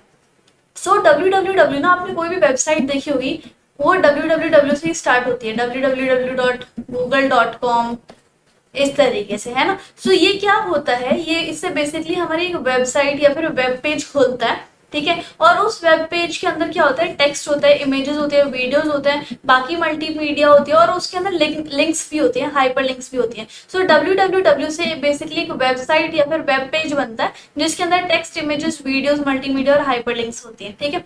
और देखो डिसएडवांटेजेस क्या होते हैं, सॉरी एडवांटेजेस क्या होते हैं नेटवर्किंग के, वो देख लेते हैं। एक तो ये हमें हेल्प करता है डाटा शेयर करने में। डाटा शेयर जैसे कि कोई भी डाटा है तो हम शेयर कर सकते हैं with the help of network. File भी ट्रांसफर कर सकते हैं, चाहे वो टेक्स्ट फाइल हो, स्प्रेडशीट हो, डॉक्यूमेंट हो, प्रेजेंटेशन हो, ऑडियो फाइल हो, वीडियो फाइल हो, एक्सेट्रा। हार्डवेयर शेयरिंग भी कर सकते हैं जैसे कि प्रिंटर और scanner with the help of network. Internet access से शेयरिंग भी कर सकते हैं। हम एक सिंगल इंटरनेट कनेक्शन को बहुत सारे कंप्यूटर्स के साथ शेयर भी कर सकते हैं। Usages of network based application, चाहे हमारे वेब ब्राउजर हो, ईमेल क्लाइंट हो, चैट एप्लीकेशन हो, ऑडियो वीडियो कॉलिंग हो, ये एक अनदर एडवांटेज होता है नेटवर्क का, ठीक है।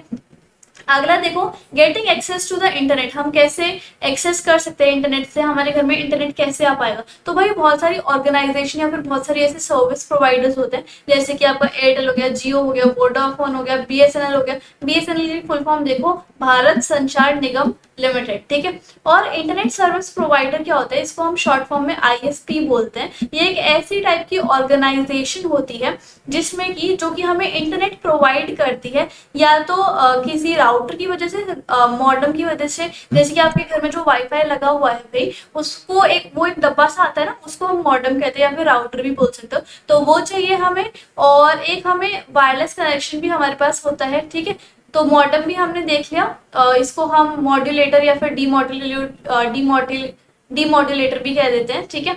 और उसके बाद हमने इंटरनेट सर्विस प्रोवाइडर भी देख लिया। एक ऐसी ऑर्गेनाइजेशन होती है जो कि हमें इंटरनेट, मॉडेम और वायरलेस कनेक्शन की हेल्प से दे जाती है, ठीक है। अब देखो types of common internet connectivity, कितने टाइप की कनेक्टिविटी होती है इंटरनेट की। तो देखा होगा आपने कि पहले जो हमारे घरों में इंटरनेट लगा आता था उसमें मतलब क्या होता था, लंबी लंबी तारें लगी रहा करती है ना। और अब जो वायरलेस टेक्नोलॉजी भी आ गई, सो वो देखते हैं। तो इंटरनेट कनेक्टिविटी दो टाइप की होती है, पहली होती है वायर्ड और दूसरी होती है वायरलेस। तो पहले हम सीख लेते हैं वायर टेक्नोलॉजी कौन सी होती है। इसके अंदर तीन टाइप के पार्ट्स होते हैं। पहली होती है डायल अप, ठीक है। डायल अप क्या होती है, ये जो है वो public switch telephone network PSTN के द्वारा फैसिलिटेट की जाती है, और ये एक इंटरनेट कनेक्शन को एस्टैब्लिश करती है wire telephone lines using a device model. So जो मॉडल होते हैं ना हमारा, वो जो डिब्बा राउटर होता है उसके अंदर जो टेलीफोन की लाइंस होती हैं वो फिट करके उसके बाद हमारे घर में वाईफाई चलता है। तो ये होती है डायल अप वाली सर्विस, ठीक है। अगली सर्विस होती है डीएसएल। डीएसएल क्या होता है, डिजिटल सब्सक्राइबर लाइन। क्या होता है, हमारे आसपास के एरिया में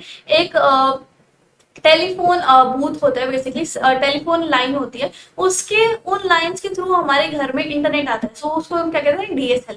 DSL is digital subscriber line provides internet connectivity by transmitting digital data over wires of a local telephone network. So telephone network से वायर्स के थ्रू हमारे घरों में इंटरनेट आता है। अगर देखो केबल इंटरनेट एक्सेस, जो हमारे टीवी में केबल लगी होती है ना, उसके अंदर से हमारा इंटरनेट आ सकता है, उसको क्या कहते हैं, केबल इंटरनेट एक्सेस, ओके। अगला देखो data transfer on the internet. अब डाटा कैसे इंटरनेट पे अवेलेबल हो पाता है वो हमें देखना है।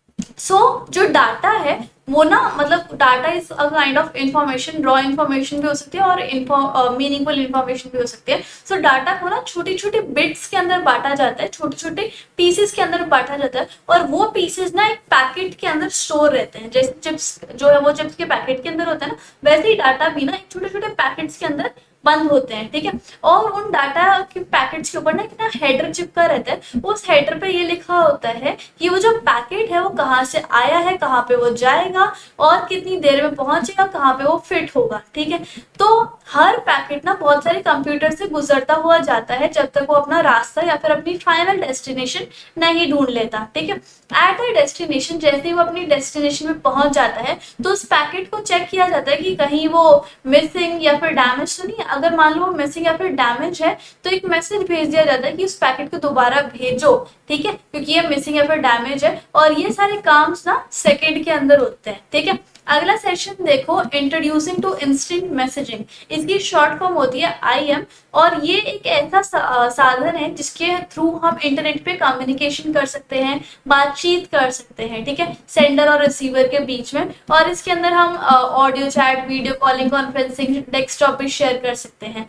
IM के कुछ की फीचर्स देख लेते हैं। SMS के सिमिलर होता है, लेकिन इसके अंदर थोड़े से एडवांस फंक्शन आ जाता है, जैसे audio calling and conferencing, video calling and conferencing, file transfers होती हैं और मैसेज की हिस्ट्री भी होती है, ठीक है। अब इंस्टेंट मैसेजिंग सर्विस दो टाइप से होती है, एक एप्लीकेशन बेस्ड और एक वेब बेस्ड। एप्लीकेशन बेस्ड मतलब जैसे हमारे पास बहुत सारे एप्स नहीं होते, जैसे गूगल टॉक है, याहू है, मैसेंजर है, स्काइप है, विंडो लाइव। और वेब बेस्ड कौन सा होता है? वेब बेस्ड जैसे कि हम कुछ ब्राउजर्स का यूज करते हैं, लाइक हम MSN वेब मैसेंजर, याहू वगैरह का यूज करते हैं। सो ऐसे मैसेंजर्स को हम यूज करते हैं जो कि वेब एप्लीकेशन बेस्ड होता है, वेब बेस्ड होता है, तो इनके थ्रू भी हम बातें कर सकते हैं, ठीक है। अगला देखो, creating an instant messaging account, वो कैसे हम कर सकते हैं कि in this exercise you will learn to create an instant messaging account for the using Google Talk. तो आपने मान लो एक वेब बेस्ड एप्लीकेशन चुन लिया कि हमें गूगल टॉक से बात करनी है अपने फ्रेंड्स वगैरह से, रिलेटिव वगैरह से, तो आप गूगल टॉक पे इंस्टेंट मैसेजिंग अकाउंट कैसे बनाओगे? तो सबसे पहले आपको गूगल टॉक एप्लीकेशन जो है वो डाउनलोड करना पड़ेगा। उसके बाद जाओगे गूगल टॉक पे, स्टार्ट पे क्लिक करोगे, program Google Talk and Google Talk आपका आ जाएगा, ठीक है। डबल क्लिक भी कर सकते हो गूगल टॉक आइकन पे, जो कि डेस्कटॉप पे अवेलेबल होगा। आपकी कॉन्टैक्ट्स के जितने भी लिस्ट है वो वहाँ पे अवेलेबल होगी चैट्स के लिए। अगर आपके कॉन्टैक्ट्स पे नहीं है तो आप जीमेल अकाउंट भी ऐड कर सकते हो और उनको इन्विटेशन भी सेंड कर सकते हो, ठीक है। सो इस तरीके से आप गूगल टॉक पे बात कर सकते हो। अब आप कैसे चैट कर सकते हो अपने कॉन्टैक्ट से? तो जैसे मान लो आपको कोई भी फ्रेंड ऑनलाइन बैठा हुआ, तो उसके आगे एक ग्रीन कलर की जो लाइट होती है वो जली होती है, ठीक है, आपको ग्रीन डॉट हो जाता है बेसिकली, जिससे कि आपको पता चल जाता है कि ये इंसान जो है ऑनलाइन है। आप उसको अपना मैसेज या फिर चैट मैसेज सेंड कर सकते हो, और मैसेजेस जो है वो शॉर्ट और टू द पॉइंट होना चाहिए। अपने आप को पहले इंट्रोड्यूस करना चाहिए, उसके बाद आप जो है वो चैट कर सकते हो। जैसे ही उसको रिसीव हो जाएगा वो मैसेज, और उसके बाद वो आपको रिप्लाई बैक कर देगा, ठीक है। तो इस तरीके से आप गूगल टॉक पे बात कर सकते हो। अब हम बात करेंगे कि ब्लॉग क्या होता है। अगर आपको किसी भी चीज में इंटरेस्ट है, जैसे कि आपको कुकिंग में इंटरेस्ट है, या फिर आपको फैशन डिजाइनिंग में, न्यूज वगैरह में, या फिर किसी भी एक पर्टिकुलर चीज में आपको बहुत ज्यादा इंटरेस्ट है, सो आप उसको ना दुनिया के साथ शेयर कर सकते हो। पोस्ट वगैरह लिख सकते हो कि आज मैंने ये किया, जैसे मतलब हम घर में अपनी डायरी लिख देते कि आज हमारे साथ पूरे दिन में ये हुआ। ऐसे ही अगर हमें ऑनलाइन डायरी चाहिए होती है तो उसके लिए ब्लॉग काम करता है। हम खुद की अपना एक ब्लॉग बना के, वेबसाइट बना के अपनी इंफॉर्मेशन दुनिया के साथ शेयर कर सकते हैं, ठीक है। और उसके कुछ ऐसी वेबसाइट्स होते हैं जैसे blogger.com, wordpress.com, weebly.com और blog.com। यहाँ से हम अपना लिखना स्टार्ट कर सकते हैं, ठीक है। सेशन नंबर 6 देखो, यूजिंग ऑफलाइन ब्लॉग एडिटर्स। इसमें क्या होता है, if you do not have active internet connection, अगर आपके पास इंटरनेट कनेक्शन नहीं है तो तब भी आप ब्लॉग्स को क्रिएट कर सकते हो ब्लॉग एप्लीकेशन की हेल्प से, और उसको पब्लिश कर सकते हो जैसे आपके पास इंटरनेट कनेक्टिविटी आ जाएगी। सो मतलब आप इस पे ऑफलाइन भी काम कर सकते हो, लेकिन पब्लिश जब आप कर सकते हो जब आपके पास इंटरनेट कनेक्टिविटी आ जाएगी। ऐसे बहुत सारे several free offline editors available हैं जिसको आप डाउनलोड कर सकते हो अपने कंप्यूटर पे, लाइक क्यूमाना और विंडोज लाइव राइटर और ब्लॉग डेस्क करके, ठीक है। और देखो ऑनलाइन ट्रांजेक्शन क्या होती है। मान लो हमने कोई ऑनलाइन गुड मंगा लिया, मतलब ऐसे हमने कोई गुड मंगा लिया, सेल कर दिया, कोई बुक करिए टिकट, कोई फीस की पेमेंट करिए, तो हम ऑनलाइन अपनी ट्रांजेक्शन कर देते हैं। जैसे मान लो अगर हमने कोई सामान मंगवाया है अमेजोन, जम्बोंग, मिंत्रा, फ्लिपकार्ट, ईबे वगैरह से, तब हम ऑनलाइन ट्रांजेक्शन कर देते हैं। अगर हमने टिकट बुक करी है IRCTC पे या फिर रेड बस से, तो हमें ऑनलाइन पेमेंट करनी होती है। और अगर हम स्कूल फी की हमें पेमेंट करनी होती है, तब भी हमें ऑनलाइन ट्रांजेक्शन करनी पड़ती है। या तो आप डेबिट कार्ड से कर सकते हो, क्रेडिट कार्ड से कर सकते हो, या फिर नेट बैंकिंग सब्सक्रिप्शन से भी कर सकते हो, ठीक है। अगला देखो, इंटरनेट सिक्योरिटी। इंटरनेट सिक्योरिटी तो आपको पता ही है, जैसे कि ये कंप्यूटर सिक्योरिटी की ब्रांच है, जिसमें क्या होता है हमारे जितने भी ब्राउजर्स होते हैं और जो भी हमारा नेटवर्क होता है उनकी सिक्योरिटी इसके अंदर आती है। इसका ऑब्जेक्टिव क्या होता है कि इसके अंदर कुछ रूल्स होते हैं, कुछ मेजर्स होते हैं जिनके थ्रू इंटरनेट पे अटैक से बचा जा सकता है। अब ऑनलाइन थ्रेड्स क्या होते हैं, जैसे कि इंटरनेट पे या फिर www पे बहुत सारे थ्रेड्स होते हैं, बहुत सारे क्राइम्स होते हैं जिसको हम ऑनलाइन थ्रेड्स कहते हैं। जैसे कि फॉर एग्जांपल फिशिंग होती है। ये देखो, ये इंपॉर्टेंट है टॉपिक, ये ध्यान रखना। फिशिंग क्या होती है, बेसिकली हमें ना बहुत सारी फ्रॉड एक्टिविटीज होती रहती है इंटरनेट पे। तो क्या होता है phishing is the act of acquiring personal or private sensitive data from personal computer for an use of fraud activities। तो क्या होता है, कई लोग जो है हमारे कंप्यूटर को हैक कर लेते हैं और हमारा पर्सनल और प्राइवेट जो डाटा है उसको लीक कर देते हैं और अपने खुद के यूज के लिए, जैसे हमारे क्रेडिट कार्ड की डिटेल, डेबिट कार्ड की डिटेल जो है वो हमसे ले ली जाती है। मान लो हमें किसी अननोन पर्सन से मेल आया, उस मेल में कोई लिंक थी, हमने उस लिंक पे प्रेस कर दिया और हमारे कंप्यूटर में आ गया कोई वॉर्म या फिर ट्रोजन हॉर्स या फिर कोई भी वायरस आ गया और उस वायरस के थ्रू हमारे कंप्यूटर में जितनी भी इंपॉर्टेंट डिटेल्स थी वो सब उनके पास चली जाएगी। ठीक है, अगला है ईमेल स्पूफिंग। ईमेल स्पूफिंग क्या होता है, कभी कभी हमें ना एक ईमेल आता है, हमें लगता है अरे ये तो जेन्युइन ईमेल है, पर वो होता नहीं है जेन्युइन। ठीक है, उसके अंदर जो है वो इन्फेक्टेड मेल्स होते हैं और उसके अंदर वॉर्म्स भी होते हैं, तो वो होती है ईमेल स्पूफिंग। उसके थ्रू हमारा बहुत सारा जो डाटा है वो हैकर्स के पास चला जाता है। Next is chat spoofing. अब स्पूफिंग क्या होता है, कोई ऐसे धोखा देना, कोई ट्रिक खेलना, कोई हॉक्स करना या फिर कोई फॉल्स इंफॉर्मेशन प्रोवाइड करना, उसको हम क्या कहते हैं, स्पूफिंग। तो क्या होता है, हाइडिंग या फिर faking the identity of another person of the internet is called chat spoofing. जैसे कि मान लो हम किसी भी अनदर पर्सन की आइडेंटिटी को हाइड कर देते हैं इंटरनेट पे, तो उसको हम क्या कहते हैं, चैट स्पूफिंग, राइट। उसके बाद क्या होता है, best practices for security over the internet. अगर हमें इंटरनेट पे बहुत अच्छी सिक्योरिटी चाहिए तो हमें बहुत ज्यादा स्ट्रॉन्ग पासवर्ड्स यूज करने चाहिए, जिसके अंदर हम अल्फाबेट्स भी डालें, न्यूमेरिकल्स भी डालें, स्पेशल कैरेक्टर्स भी डालें, ताकि हैकर्स जो है वो इजीली गेस ना कर पाए। कुछ यहाँ पे गाइडलाइंस दी हुई है कि हमारा पासवर्ड कैसा होना चाहिए। हमारा पासवर्ड जो है वो 12 से 14 कैरेक्टर्स के बीच में होना चाहिए और इसके अंदर हम रिपीटेशन वर्ड्स कम डालें, ठीक है, और डिक्शनरी वर्ड्स, यूजर नेम, पेट नेम्स कम डालें, नंबर्स और सिंबल्स जितने ज्यादा डाल सकते हैं उतने ज्यादा डालें, कैपिटल और लोअर केस लेटर्स का यूज करें, ठीक है, सेम पासवर्ड हर जगह मत डालो, और बहुत सारी चीजें जैसे कि आप लाइक और डिसलाइक करते हो वैसा पासवर्ड भी मत डालो। इस तरीके से आप अपना स्ट्रॉन्ग पासवर्ड बना सकते हो। और कुछ भी चीजें हैं जैसे कि यहाँ पे आप अपना डाटा को बैकअप कर सकते हो, सीडी और पेन ड्राइव में डाल लो अपने डाटा को, ताकि अगर वो कभी खो भी जाए तब भी आपको कोई गम ना हो। एनक्रिप्टेड सॉफ्टवेयर का यूज करो ताकि आपकी कोई भी चैट्स हो गई या फिर कोई भी आपका डाटा हो गया वो और कोई ना पढ़ सके। तो एनक्रिप्टेड सॉफ्टवेयर को देखो, आपने देखा ना व्हाट्सएप पे लिखा आता है एनक्रिप्शन सिस्टम इज अलाउड, तो इसका क्या मतलब होता है कि आपकी जो चैट्स है वो कोई और नहीं पढ़ सकता, वो सिर्फ आपके और सेंडर के बीच में रहेंगी या फिर रिसीवर के बीच में रहेंगी। ठीक है, उसके बाद आपको अपना यूजर नेम और पासवर्ड जो प्राइवेट रखना चाहिए, किसी और को शेयर नहीं करना चाहिए। रजिस्टरिंग विद द वेबसाइट, आप किसी भी वेबसाइट के ऊपर रजिस्टर कर रहे हो तो सबसे पहले उसकी प्राइवेसी पॉलिसी पढ़ो, क्योंकि आप उसके अपने अंदर अपनी प्राइवेट डिटेल्स डालोगे तो आप उस प्राइवेसी पॉलिसी को पढ़ के ये देख सकते हो कि वो जो पर्टिकुलर वेबसाइट है वो आपके डाटा को किस तरीके से यूज करने वाली है। सो that is registering with website. अगर आप करते हो तो प्राइवेसी पॉलिसी पहले पढ़ो। और do not share your personal information on the internet. ठीक है, अगर वो कोई ट्रस्टेड वेबसाइट हो तभी आप करो अपनी डिटेल शेयर, नहीं तो जरूरत नहीं है करने की। और सिक्योर ट्रांजेक्शन करो, जैसे कि मान लो आप किसी भी वेबसाइट पर ट्रांजेक्शन करते हो तो आप सबसे पहले देखो कि उसके पास कोई डिजिटल सर्टिफिकेट है। मतलब आपने देखा होगा वेबसाइट जैसे आप ओपन करते हो तो उसके आगे एक ताले का ऑप्शन दिखता है आपको कि वहां पे एक लॉक लगा हुआ है, दैट मीन्स वो एक सिक्योर वेबसाइट है और उस पर से आप पेमेंट कर सकते हो, उसकी कोई दिक्कत नहीं है। अगर ताला नहीं है तो वो इनसिक्योर वेबसाइट है। ठीक है, और आपको एंटीवायरस और एंटी स्पाईवेयर सॉफ्टवेयर यूज करने चाहिए ताकि आपका जो सॉफ्टवेयर हो अप टू डेट रहे और आप थ्रेट्स और मालवेयर से बचे रहो। Do not immediately response to mail of unknown users. अगर कोई अननोन यूजर आपको मेल कर दे तो आपको जबी की जबी रिप्लाई नहीं दे देना चाहिए मेल का। Install firewalls. फायरवॉल्स जो है आपको इंस्टॉल कर लेनी चाहिए आपके सॉफ्टवेयर और एंड हार्डवेयर पे, ताकि आपका जो सिस्टम है और जो नेटवर्क है वो सिक्योर रहे। और रेगुलरली अपडेट करते रहना चाहिए अपने software system and application, software applications को। ठीक है, व्हेन यू यूज वेबसाइट, अगर आप कोई भी वेबसाइट जैसे ओपन करते हो तो वहाँ पे ऑप्शन आता है ना कि एक्सेप्ट द कुकीज। आप कुकीज को एक्सेप्ट भी कर लेते हो तभी आप वेबसाइट को एक्सेस कर सकते हो। तो आपको जो कुकीज है ना वो मतलब थोड़े टाइम बाद आपको क्लियर कर देना चाहिए। क्यों? क्योंकि उस वेबसाइट के पास आपकी डिटेल्स हैं और फिर वो जो डिटेल्स होती है वो उसका मिसयूज होने लग जाता है। तो इससे बेटर है कि आप 1 महीने बाद 2 महीने बाद अपनी कुकीज जो है वो हमेशा क्लियर करते रहो अपने उसकी। ठीक है, सो इस तरीके से हमारी ये यूनिट भी कंप्लीट होती है। एंड अब जो हम एंड आई होप आपको ये चीज समझ में आई होंगी सारी की सारी। एंड अब हम चलते हैं अपनी लास्ट यूनिट की तरफ which is DBMS। So So let's start our DBMS which is Database Management System। ध्यान से समझना इस चैप्टर को, ज्यादा कुछ पढ़ा नहीं है, ठीक है।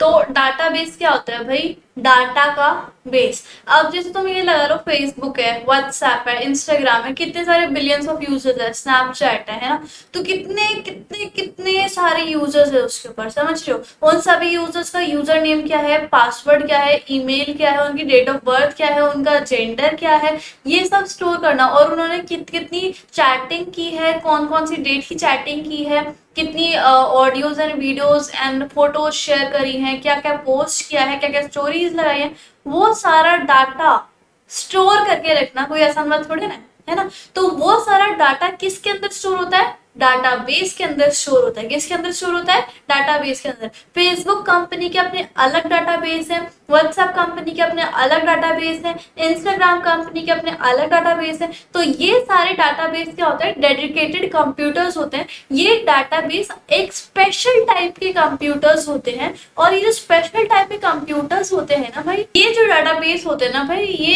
एक डेडिकेटेड कंप्यूटर्स होते हैं, स्पेशल टाइप के कंप्यूटर्स होते हैं, जिनके अंदर, जिनको सिर्फ प्रोग्राम किया गया है कि आप सिर्फ और सिर्फ डाटा को स्टोर करके रखोगे। तो ये चीज होती है डाटाबेस। अब उस डाटाबेस को, उन कंप्यूटर्स को जिनके अंदर डाटा स्टोर है, जैसे कि तुम्हारी डिटेल्स वगैरह, उस डाटाबेस को संभालने का काम कौन करता है? Database management system. Management system समझ में आ रहा है ना? तो डाटाबेस को संभालने वाला कौन होता है? Database management system. Okay, so अब देखो यहाँ पे क्या लिखा है, database is organize collection of data, कि ये किसी भी डाटा को अच्छे से कलेक्ट करके रखता है, कलेक्शन करके रखता है। जैसे एक स्टेशनरी शॉप में सब कुछ अच्छे से डिटेल रिकॉर्ड रखा रहता है कि उस शॉप में कहाँ पे कौन सा मटेरियल अवेलेबल है, उसको हम डाटाबेस कहते हैं। मैं तुम्हें इसका सबसे अच्छा एग्जांपल देती हूँ। जैसे हमारे घर में जूता स्टैंड होता है, जूता स्टैंड के अंदर हम क्या रखते हैं? चप्पल रखते हैं, सैंडल रखते हैं, जूते वगैरह रखते हैं ना। सो जो जूते हैं वो होता है डाटा, और जो जूता स्टैंड है वो क्या होता है? डाटाबेस होता है। समझ गए? सो ये होता है डाटाबेस का कंसेप्ट। और बहुत सारे एग्जांपल्स हैं, जैसे कि Microsoft Access, Open Office .org base, और माई एसक्यूएल या फिर माई सीक्वल, ठीक है। सो ये सारे डाटाबेस प्रोग्राम्स होते हैं जो कि कंप्यूटर सिस्टम में डाटा को स्टोर करने का काम करते हैं या फिर ऑर्गेनाइज करने का काम करते हैं। और डाटाबेस को संभालता कौन है? Database management system. और ये एक सॉफ्टवेयर पैकेज होता है जिसके अंदर बहुत सारे कंप्यूटर प्रोग्राम्स होते हैं, जो इसको कहते हैं कि तुम्हें उस डाटाबेस को अच्छे से क्रिएट करना है, मेंटेन करना है और यूज करना है, ठीक है। डीबीएमएस जो है वो अलग अलग यूजर एप्लीकेशन प्रोग्राम्स होते हैं, जैसे कि बहुत सारे एग्जांपल लाइक ओरेकल है, IBM DB2 है, माइक्रोसॉफ्ट एसक्यूएल सर्वर है, माइक्रोसॉफ्ट एक्सेस है, PostgreSQL है, माई सीक्वल है, प्रॉक्स प्रो है। सो अगर आप कॉमर्स विद आईपी लोगे, या फिर हाँ कॉमर्स विद आईपी लोगे क्लास 11th में, सो आप ये वाली लैंग्वेज सीखोगे, माई एसक्यूएल वाली, ठीक है। और ये डीबीएमएस भी सीखोगे। अच्छा, अब एडवांटेजेस क्या होते हैं डाटाबेस के? एक तो इसके अंदर कोई भी डाटा रिडंडेंसी नहीं होती, कि मतलब कोई भी डुप्लीकेट डाटा नहीं होता।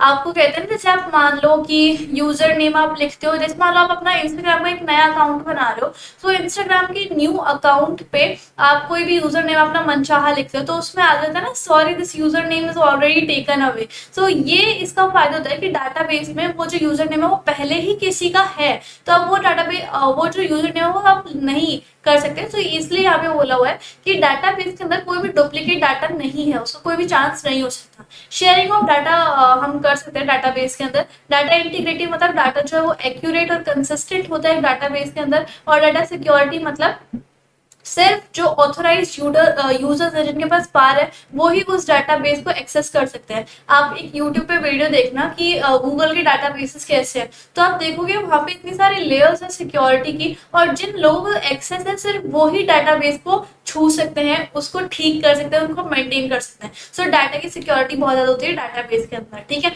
प्राइवेसी बहुत होती है डाटाबेस में, ठीक है, कोई भी प्राइवेसी कंस्ट्रेंट्स नहीं होते।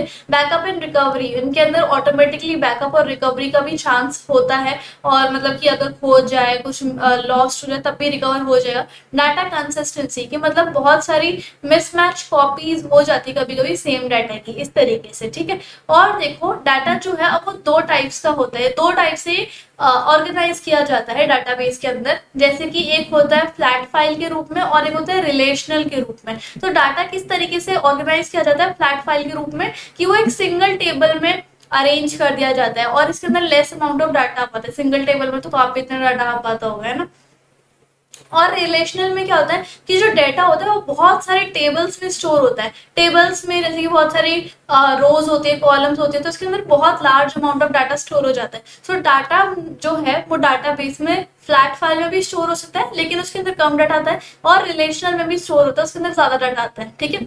अब डाटाबेस सर्वर्स कौन से होते हैं? ये डेडिकेटेड कंप्यूटर्स होते हैं। ये कंप्यूटर सिर्फ एक काम के लिए बनाए जाते हैं कि भाई तुझे डाटाबेस को स्टोर करके रखना है, डाटाबेस के अंदर तुझे सारी की सारी डेटा को सेव करके रखना है, ठीक है। सो ये एक्चुअल डाटाबेस होते हैं जो कि, और इनको कौन संभालता है? डीबीएमएस और उसके सॉफ्टवेयर संभालते हैं, ठीक है। और देखो डाटाबेस सर्वर्स जो होते हैं उनके अंदर कुछ ऐसे ऐसे टूल्स होते हैं जैसे कि कमांड लाइन और ग्राफिक यूजर इंटरफेस, जिसको हम जीयूआई बोलते हैं, वो। और उसके अंदर और कौन कौन से टूल्स होते हैं जैसे कि फ्रंट एंड्स होते हैं और बैक एंड्स भी होते हैं। ऐसे ऐसे इसके अंदर कुछ टूल्स होते हैं। और such type of data access, और इस टाइप के डाटा एक्सेस को हम क्या बोलते हैं? क्लाइंट सर्वर मॉडल, ठीक है। अब और देखो आरडीबीएमएस क्या होता है? वैसे बैकग्राउंड का कलर अच्छा लग रहा है ना। सो आरडीबीएमएस क्या होता है? Relational database management system. ये ऐसा डीबीएमएस है जो कि भाई टेबल के ऊपर बेस्ड होता है। इसमें क्या होता है आरडीबीएमएस में कि हम अपने डाटा को ना बहुत सारे रोज एंड कॉलम्स में ऑर्गेनाइज करते हैं, अरेंज कर देते हैं। तो उसको हम क्या कहते हैं? RDBMS, relational database management system, ठीक है। तो डाटा जो है बहुत सारे उसमें हो जाता है सेव। डाटाबेस के कंसेप्ट देख लो। अब डाटाबेस में काफी सारे कंसेप्ट होते हैं जैसे कि item, field, record and value. इसमें क्या होता है ये देखो, यहाँ पर इसका बेसिक सा आप स्क्रीनशॉट ले लो। यहाँ पर देखो आइटम क्या होता है कि ये ना डाटाबेस, ये कोडिंग होती है बेसिकली डाटाबेस की। तो इसमें मैं आपको कुछ बता देती हूँ। जैसे मान लो आपने एक डाटाबेस बनाया, उस डाटाबेस का नाम आपने रख दिया एम्प्लॉय, कि भाई इस डाटाबेस में मैं एम्प्लॉयज की सारी इंफॉर्मेशन को स्टोर करके रखूंगा। तो एम्प्लॉय जो आपने डाटाबेस का नाम रखा है वो होता है आइटम, ठीक है। फिर फील्ड क्या होता है? ये जो आपने employee code, employee name, employee address, employee designation, employee contact number, employee salary. मतलब field are just like columns. Columns पता है ना, वो ऐसे सीधे खड़े रहते हैं कॉलम्स, और ऐसे हॉरिजॉन्टल वाली ही होती है रोज, ठीक है। सो फील्ड बोलो कॉलम्स बोलो एक ही बात है। तो ये होते हैं कॉलम्स या फिर फील्ड। रिकॉर्ड क्या होता है? ये जो आपने लिखा है E001 ABC, मेरठ, मैनेजर, ये नंबर और सैलरी, मतलब ये हॉरिजॉन्टल वाली जो है वो रो होती है या फिर रिकॉर्ड होती है। और वैल्यू क्या होती है? वैल्यू इज, ये जो आपने इतनी सारी वैल्यूज लिखी है ना, E001 ABC, मेरठ, मैनेजर, ये नंबर और सैलरी, ये सारी वैल्यूज होती हैं, ठीक है। कि आपने क्या क्या वैल्यूज भरी हुई है वो वैल्यूज होती है। और रिकॉर्ड मतलब पूरी की पूरी रो होती है इस तरीके से। और की फील्ड क्या होती है? कि की फील्ड एक ऐसी वैल्यू होती है फील्ड के अंदर। फील्ड क्या होता है?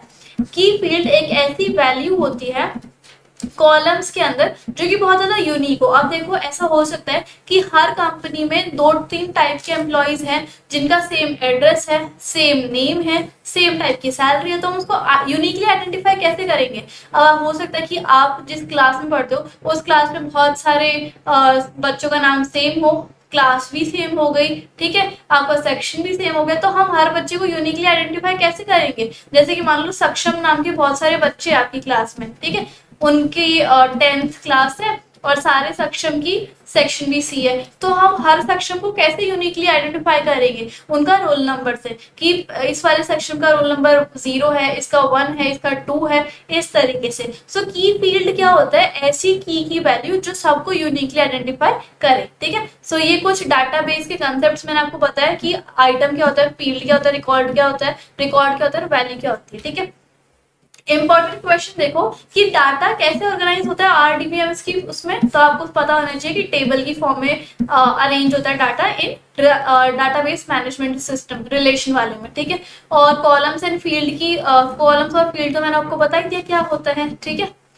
और देखो टेबल के अंदर जनरली आप पहले बताओगे कि आरडीबीएमएस में जो डाटा होता है वो टेबल के अंदर स्टोर हो जाता है, यानी कि horizontal rows and vertical columns के अंदर। और एक की फील्ड भी होता है जो कि हर एक जने को, हर एक मेंबर को यूनिक तरीके से आइडेंटिफाई करता है, ठीक है। और कॉलम्स भी होते हैं एक टेबल के अंदर, कॉलम बोलो फील्ड बोलो एक ही बात है। और उसके बाद रोज एंड रिकॉर्ड या फिर टपल्स होती हैं उस टेबल के अंदर, और डाटा मतलब इतना ये इसका आंसर बनेगा, ठीक है।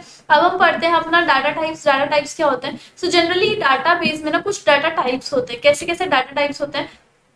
जो आपका डाटा होता है कोई भी, न्यूमेरिक में भी हो सकता है, अल्फा न्यूमेरिक में भी हो सकता है, बाइनरी टाइप्स में भी होता है। बाइनरी टाइप जो होता है वो 0 एंड 1 की वैल्यूज होती हैं। डेट एंड टाइम की फॉर्मेट में भी आपका डाटा हो सकता है, और दूसरे वेरिएबल टाइप्स भी हो सकते हैं। आपका डाटा जो है इन सभी फॉर्म्स में हो सकता है। अब सबसे पहले हम पढ़ेंगे न्यूमेरिक टाइप्स। न्यूमेरिक टाइप्स में जैसे कि मान लो आपके डाटा में फोन नंबर है और एज है, तो आप नंबर्स भी लिखोगे ना, लेकिन कोडिंग में आपको कैसे कैसे करवाना होता है, जैसे कि बुलियन है, बुलियन की वैल्यूज येस और नो में होती हैं, सो न्यूमेरिक टाइप्स में आती हैं। टीनी इंटीजर, अगर कोई छोटा सा इंटीजर है जैसे कि 0 टू 255 की वैल्यू के बीच में, तो टाइनी इंटीजर लगाएंगे हम। और स्मॉल इंटीजर यानी कि small integer, integer, big integer लगा सकते हो, न्यूमेरिक, डेसिमल, रियल और डबल। सो जनरली आपको इतना डिटेल में जाने की जरूरत नहीं है, आपको सिर्फ ये पता होना चाहिए कि हमारे जो डाटा टाइप्स है उसके अंदर न्यूमेरिक टाइप्स भी होते हैं, और न्यूमेरिक टाइप्स के ये कुछ सब पार्ट्स हैं, ठीक है।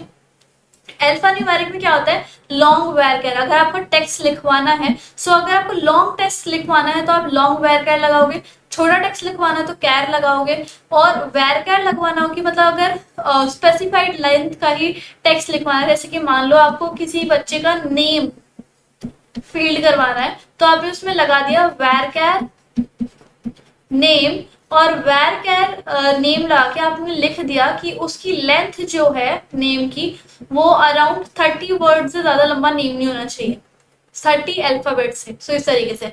और वैरकर इग्नोर केस में क्या होता है कि आप चाहे कैपिटल में लिखो स्मॉल में लिखो, तो उसका कोई फर्क नहीं पड़ेगा, वो कंसिडर हो जाएगा। सो वैरकर ignore case is this. Binary types क्या होते हैं कि जो डाटा है वो 0 एंड 1 की वैल्यू में स्टोर होता है, और इससे आप फोटोज को शेयर कर सकते हो, मल्टीपल म्यूजिक फाइल्स को शेयर कर सकते हो इस तरीके से। और इसकी कौन सी डाटा टाइप्स है बाइनरी टाइप्स के? लॉन्ग वैरकर, वैर बाइनरी, जिसमें आप इमेज को कर सकते हो, बाइनरी जिसको आप बाइनरी फिक्स लिख सकते हो, और वैर बाइनरी भी आप इसका टाइप समझ सकते हो, ठीक है।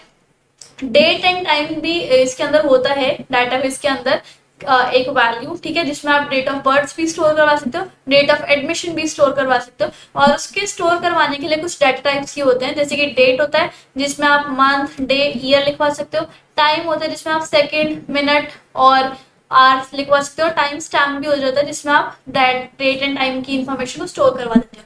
तो इसमें आपको ज्यादा कंफ्यूज होने की जरूरत नहीं है, आपको ये पता होना चाहिए कि भाई ये जो मैंने आपको बताया है ना कि डाटा टाइप्स कौन कौन से होते हैं। तो आपसे पूछेगा कि how many data types are there in database, तो आपको बताना है 5 टाइप के होते हैं। Numeric types, alpha numeric types, binary types, date types and other variable types. और इसके एक दो एग्जाम्पल कर लेना जो कि यहाँ से, बस इतना याद कर लेना और ज्यादा जरूरत नहीं है। आप सबसे इम्पोर्टेंट, सबसे मेन क्या है आपका, ये पक्का से पक्का आएगा प्राइमरी की एंड फॉरेन की, ठीक है। प्राइमरी की एक ऐसी वैल्यू होती है टेबल के अंदर जो कि हर एक को यूनिकली आइडेंटिफाई करती है। जैसे कि अभी मैंने आपको रोल नंबर का एग्जांपल दिया, ठीक है, कि आपके पास एक डाटाबेस है जहां पर रोल नंबर लिखा हुआ है, यहाँ पर लिख देती हूँ मैं रोल नंबर, यहाँ पर स्टूडेंट का नेम लिखा हुआ है, और यहाँ पर उसकी क्लास लिखी हुई है, ठीक है। ये हो गया हमारा टेबल नंबर 1। तो हो सकता है स्टूडेंट का नाम भी सेम हो, कई स्टूडेंट्स का नाम सेम हो जाता है, हो सकता है उनकी क्लासेस भी सेम हो, लेकिन उनका रोल नंबर कभी सेम नहीं हो सकता। सो जो रोल नंबर है जो कि सबको यूनिकली आइडेंटिफाई करता है, ये क्या हो जाती है? प्राइमरी की हो जाती है, ठीक है। So this is about primary की। और फॉरेन की क्या होती है कि जैसे मान लो आपके पास एक और टेबल है, टेबल नंबर 2, और उसके अंदर बहुत सारी चीजें लिखी हुई हैं, लाइक स्टूडेंट का एड्रेस लिखा हुआ है, स्टूडेंट के पेरेंट्स का नाम लिखा हुआ है, और उनका रोल नंबर भी लिखा हुआ है स्टूडेंट का। सो फॉरेन की क्या करती है कि दूसरे टेबल्स में भी वो एक स्पेशल कॉलम या फिर स्पेशल रो ऐसी चुनती है जो कि सबको यूनिकली आइडेंटिफाई कर देती है, ठीक है। सो फॉरेन की जो है वो दूसरे टेबल्स में भी जाके प्राइमरी की को ढूंढने लग जाती है, समझ रहे हो? Okay, so this is about foreign की एंड प्राइमरी की, तो वो ये अच्छे से याद कर लेना। ओके, अब 2 टाइप की लैंग्वेजेस होती हैं। पहली लैंग्वेज है DTL। तो डीडीएल क्या होता है, डाटा डेफिनेशन लैंग्वेज, और डीएमएल क्या होता है, डाटा मैनिपुलेशन लैंग्वेज। दो टाइप की लैंग्वेजेस होती हैं।